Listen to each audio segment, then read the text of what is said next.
dan dengan perpaduan yang cukup, dan kita akhirkan kerajaan Negeri Kelantan ini dengan kejayaan. Saya berharap supaya masalah ini tidak menjadi masalah pertikaian di antara saudara-saudara sekalian, supaya masalah ini tidak menjadi masalah pertarungan kepentingan di antara saudara-saudara sekalian. Yang perlu kita pandang ialah bahwa kita mesti menunjukkan sebuah kerajaan yang kuat, yang dapat bukan nak menghadapi orang-orang yang ada di dalam kita ini supaya bercakar di antara satu dengan lain, tetapi untuk menghadapi kerajaan perikatan yang sentiasa mengintai peluang untuk menghancurkan kita di dalam negeri kita ini. Jadi saudara-saudara, di waktu musuh mengebom kita, berjuntum-juntum dari langit, maka janganlah kita asyik memikirkan dia tersepak kaki saya mesti sepak tulang kering dia. Ini tidak ada gunanya, dan ini akan mengakibatkan keruntuhan kita belaka. Saudara-saudara yang mulia, lantikan kerajaan, lantikan menteri besar, timbalan menteri besar, kita anggota dalam negeri, pengurusi akan dilakukan. Lantikan inilah tempat yang tidur, yang penuh dengan baja. Ya, saudara-saudara yang mulia, pelantikan menteri besar, pelantikan timbalan menteri besar, pelantikan kita, pelantikan ahli jabatan kuasa kerja kerajaan, pelantikan pengurusi jabatan kuasa kerajaan adalah tempat-tempat yang subur dengan kuman-kuman yang membawa sengketa kepada kita. Apa yang akan kita buat, saudara-saudara, di waktu kita menghadapi ini semua? Yang akan kita buat ialah berpegang kepada keikhlasan kita. Keikhlasan yaitu menyucikan tujuan kita kepada pelaksanaan dasar partai kita dan mengenepikan sebarang kepentingan yang lain dari itu. Inilah pegangan kita, dan saya percaya perhubungan dan kerjasama saudara-saudara dengannya akan dapat memberikan kejayaan bagi pelantikan-pelantikan yang akan dilakukan tidak berapa lama lagi. Saudara-saudara yang mulia, kita akan menghadapi kerja besar, dan bagi kerja besar ini marilah kita mewujudkan kekuatan yang besar pula.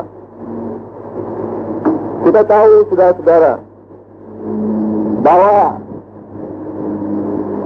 kaedah menjaga kepentingan pelaksanaan tujuan ini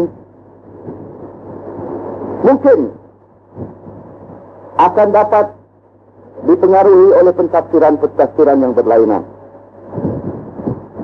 Sekali lagi saya katakan, sebarang pentafsiran terhadap kaedah ini hendaklah juga dikawal dan dipandu oleh rasa keikhlasan yang mesti ada kepada kita.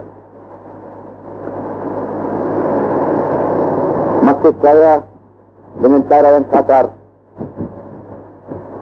kita nak jadikan pengurusi hal ehwal agama Encik Majhul. Kerana kita kata dengan melantikan kita kepada Encik Majhul ini, akan dapatlah soal agama ini dibereskan dengan baiknya. Datang seorang lagi berkata, saya mencadangkan supaya Encik Makbul pula menjadi pengurusinya, kerana Encik Makbul inilah orangnya yang layak dengan jabatan ini, dan kalau dia memegang jabatan ini, tentulah akan terlaksana cita-cita kita. Kedua-duanya mempunyai pentafsiran yang ikhlas. Baik belaka itu, saudara-saudara. Sebab itulah pertukaran pikiran mesti kita galakkan.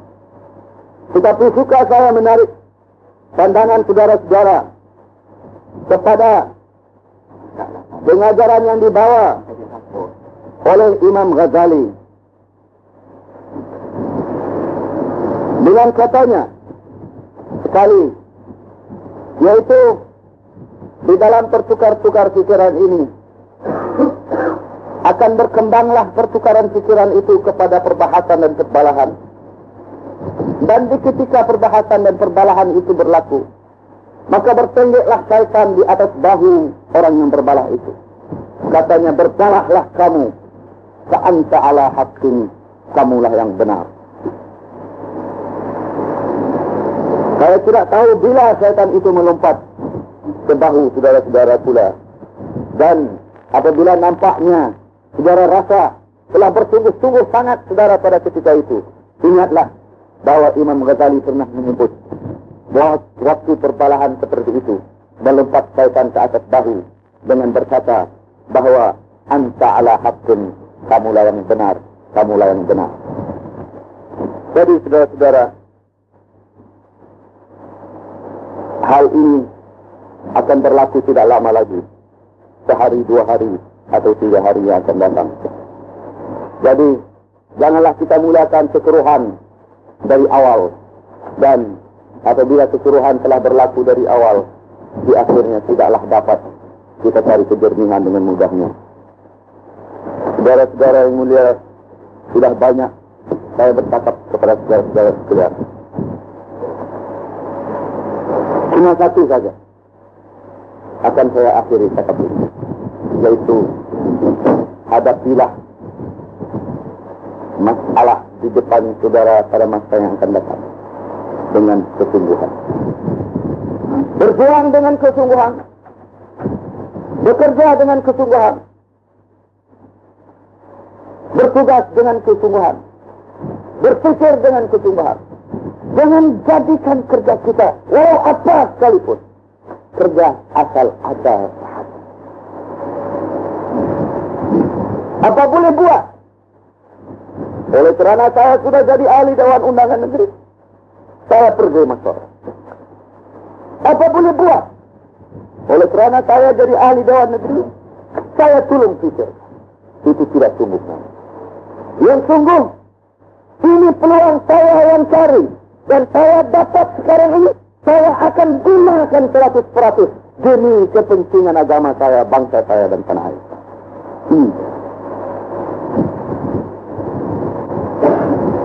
Dulu, waktu kita belum jadi tuan besar, kita duduk di luar di kedai-kedai kopi.